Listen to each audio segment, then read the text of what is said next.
An unanswered text doesn't just sit there. It keeps replaying in your head. Long after you've stopped looking at your phone, you reread the message, you picture different replies.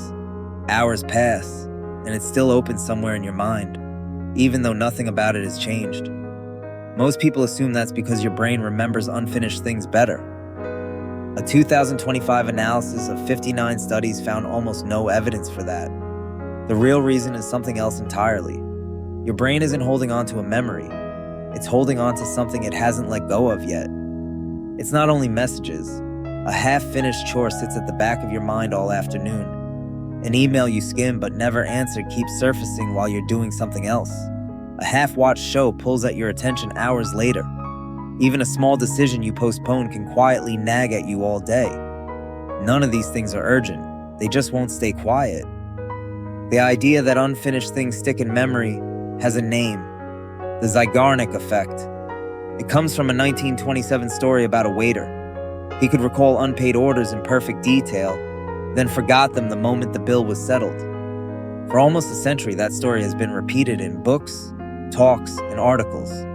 It's been treated as proof of how memory works. But when researchers tried to measure the actual memory advantage across dozens of studies, it kept disappearing. So if it isn't memory, what is actually happening? It looks more like a switch that hasn't been turned off. Psychologists call it goal activation. When you start something, your mind treats it like an open task. It keeps a small amount of attention locked onto it. That idea traces back to psychologist Kurt Lewin, who described unfinished goals as holding a kind of tension. The task doesn't need to be important. It just needs to be unresolved. That's why a half-written grocery list can interrupt you while you're trying to focus on something unrelated. It's the same reason an unfinished home project keeps crossing your mind at random moments. Your mind isn't choosing to think about it. The goal is still technically running in the background. In 2011, researchers at Florida State University tested this directly. They gave people small unfinished goals. Then they measured how much those goals intruded on an unrelated task later on. Unfinished goals cause people's minds to wander. They made goal-related words easier to notice. They even hurt performance on a different unrelated task. But there was one thing that stopped it.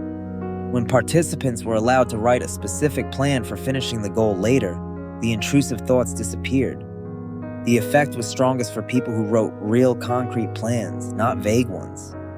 Not because the task was done, because the mind finally had somewhere to put it down. This is where the story gets more precise.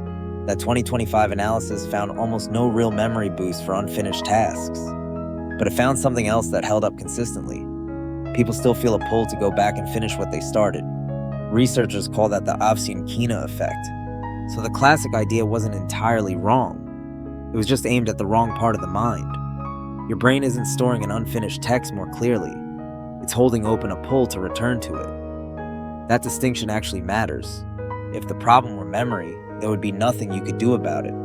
But since the problem is an open goal, it responds to something specific, a real plan. Not finishing the task right away, just deciding when and how you'll deal with it. Writing 3 words, reply after lunch, can be enough to let your mind set it down. A vague thought like, I'll deal with it later, doesn't seem to work the same way. The goal is still there. It's just no longer demanding attention right now. There's something else worth noticing here. The Zeigarnik effect itself is a case of the exact thing we're talking about. It's an idea that felt true simply because it had been repeated for almost 100 years. That's long before anyone checked the data closely.